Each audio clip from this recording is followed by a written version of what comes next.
अस्सलाम वालेकुम भाइयों, BLS ग्रुप के YouTube चैनल पे आपका स्वागत है। मैं आशा करता हूँ कि आप लोग घर पे सब खैरियत से होंगे और स्वस्थ होंगे। जिस तरीके से एक माली अपने बगीचे को बनाता है और उसकी हिफाजत करता है, उसी तरीके से एक टीचर अपने विद्यार्थी को बनाता है और उसको निखारता है और उसको इस काबिल बनाता है कि वो अपनी ऊंचाइयों को छू सके। उसको जहाँ जाना है वो वहाँ पर जा सकता है, अपना फ्यूचर बना सकता है।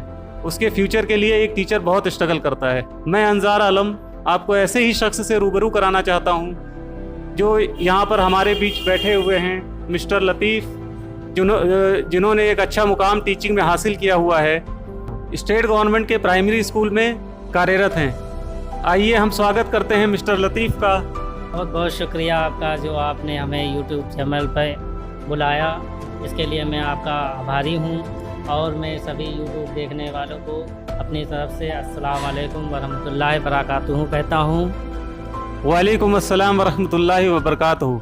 अब भाइयों, हम इनके स्ट्रगल के बारे में जानेंगे कि इन्होंने कहाँ से अपनी लाइफ, इनका जहन जो है कहाँ पर बदला और ये आज यहाँ पर टीचर बन गए। और टीचर बनने के बाद इनको इतना एक्सपीरियंस हो गया है माशाल्लाह कि ये हम लोगों को गाइड कर सकते हैं कि किस तरीके से एक बंदे को कहाँ से स्टार्ट करना चाहिए और कहाँ पर किस तरीके से वो अच्छे मुकाम पर पहुँच सकता है। तो हम स्टार्ट करते हैं पहले अपने सवाल के साथ लतीफ़ भाई से कि उनका स्ट्रगल कैसा रहा। थोड़ा अपने स्ट्रगल के बारे में हमको बताएं।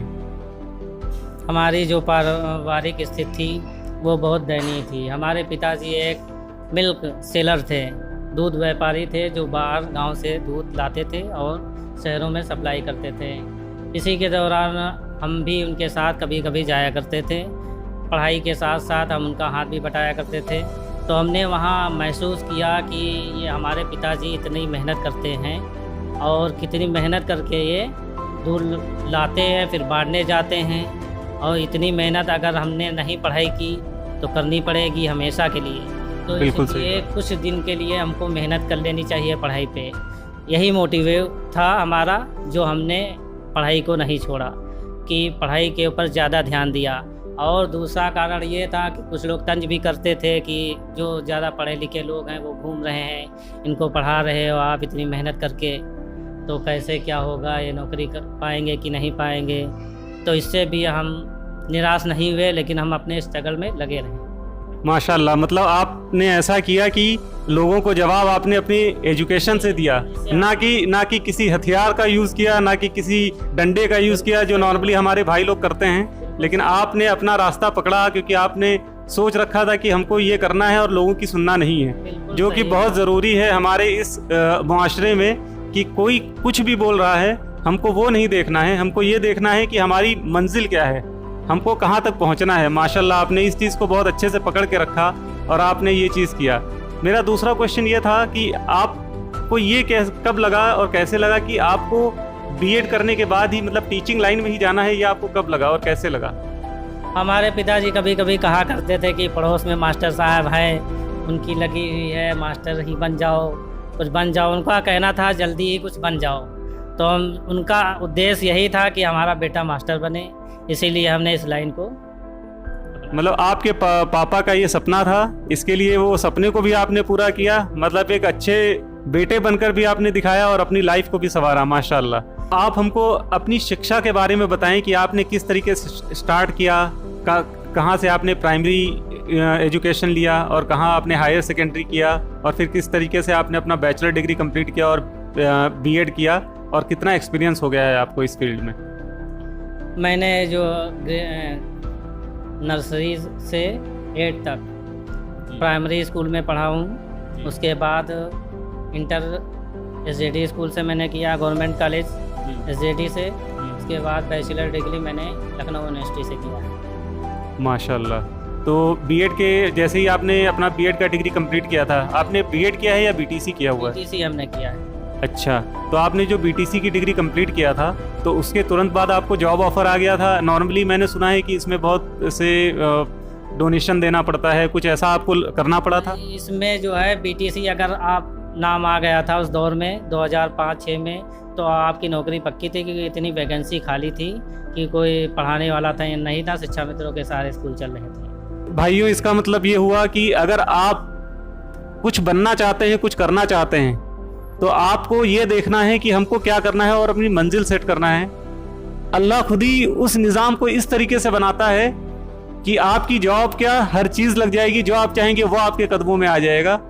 बस आपको अपनी मेहनत करना है। इससे ये हमको समझ में आता है, जो भी हमने अभी तक लतीफ़ भाई से बात की, कि उनका कैसे किस तरीके से उनका जहन चेंज हुआ, कैसे वो पापा के साथ गए, पापा ने बोला आपको टीचिंग करना चाहिए, और आज वो अच्छे मुकाम पे उनके पापा को सपने को भी पूरा किया और यहाँ तक आ गए हैं। तो हमको मेन अपनी मंजिल को देखना है, मंजिल को पकड़ के रखना है। कौन क्या बोल रहा है हमको वो नहीं देखना है। जैसा कि आपको इतना एक्सपीरियंस हो चुका है इस फील्ड में, तो हमारे भाइयों को कुछ इसके बारे में गाइड कर दीजिए कि किस तरीके से वो इसकी प्रिपरेशन करें और किस तरीके से टीचिंग में ज्वाइन कर सकते हैं। स्टेट लेवल या सेंट्रल लेवल की वैकेंसीज भी रहती हैं, कुछ अगर इसके बारे में आप मार्गदर्शन दे सकते हैं तो बहुत अच्छा रहेगा। अब सबसे पहले मैं ये कहना चाहूँगा कि हमें दूसरों की बातों में नहीं आना चाहिए। हमको जो करना है वो अपना करते रहना चाहिए, कि कोई क्या कह रहा है, कितना कोई पढ़ा है, क्या कर रहा है, कि आपको हीन नहीं भावना महसूस करनी चाहिए, जिससे ये लगे कि हम नहीं तो वो तो बहुत आगे हैं, हम बहुत पीछे हैं, तो हम कुछ नहीं बन सकते हैं। अगर ऐसा होता तो हम आज यहाँ नहीं होते। अगर हीन भावना महसूस हो रही होती तो हम यहाँ नहीं होते, अपना पढ़ाई छोड़ के दूध वाला काम कर रहे होते। तो इससे आप जहाँ भी हैं उसमें आप मेहनत करें, आगे बढ़ें। जहाँ तक सवाल है टीचरी लाइन में, ये कोई ज़रूरी नहीं है। आप जिस परफॉर्मेंस में जाना चाहते हैं, जिसमें आपको रुचि है, उसमें जाएं। उसी हिसाब से आप मेहनत करें। मेहनत कितने दिन करनी पड़ेगी? ज़्यादा ज़्यादा 20 साल 25 साल, उसके बाद आपको आराम है। और वरना अगर मेहनत नहीं कर रहे हैं आप, तो हमेशा मेहनत उतनी ही करनी पड़ेगी आपको। आपने बिल्कुल सही कहा। मैं ये जानना चाह रहा था कि जैसे हमारे कुछ भाई हैं जो टीचिंग लाइन ज्वाइन करना चाहते हैं, तो उनको आप किस तरीके से गाइड कर सकते हैं कि उनको किस तरीके से स्टेप बाय स्टेप जाना चाहिए, क्या क्या करना चाहिए, जैसे कि उनको कहाँ एडमिशन लेना चाहिए, किस तरीके से वो टीचिंग जॉब ज्वाइन कर सकते हैं, वो थोड़ा सा आप इसके बारे में बता सकते हैं तो अच्छा हो जाएगा। अब तो टीचिंग के लिए ये है, ग्रेजुएशन करना कंपलसरी है। उसके बाद आप बीएड कर सकते हैं या बीटीसी। बीएड के लिए ये 2 लाइनें हैं, विशेष बीटीसी और टीजीटी, जिसमें आप जो है 6 से 10 तक पढ़ा सकते हैं। अगर टीजीटी आपने क्वालिफाई कर लिया, वरना ये विशेष बीटीसी प्राइमरी स्कूल आप पा जाएंगे। उसके बाद इसमें ये 2 और परीक्षा होती है। टीटी हो गया, इसमें एक क्वालिफाइंग एग्ज़ाम, वो भी अब पास करना पड़ेगा। भाइयों, जैसा कि आपने देखा कि लतीफ़ भाई एक नॉर्मल बैकग्राउंड परिवार से होते हुए, नॉर्मल बैकग्राउंड फैमिली से होते हुए, उन्होंने इतना अच्छा अचीवमेंट अचीव किया हुआ है। तो इसमें ऐसा है कि जो इंसान अपनी मंजिल सेट कर लेगा तो वो उस रास्ते उसके लिए खुद ब खुद आसान हो जाते हैं। एक मंजिल सेट करने के बाद आपको मेहनत करनी पड़ेगी और मंजिल आपको मिलती चली जाएगी। तो मैं आपका लतीफ़ भाई बहुत शुक्रिया अदा करता हूं कि आपने वक्त निकाला और हमारे भाइयों को रहनुमाई की, हमारे भाइयों की। मैं आपके लिए इसके लिए बहुत शुक्रगुजार हूं। बहुत बहुत शुक्रिया। शुक्रिया। भाइयों, अगर ये वीडियो आपको अच्छा लगा हो तो इसे लाइक करें, शेयर करें और इस चैनल को सब्सक्राइब करें, ताकि ऐसी और मोटिवेशनल पर्सनालिटीज़ से आप रूबरू हो सकें।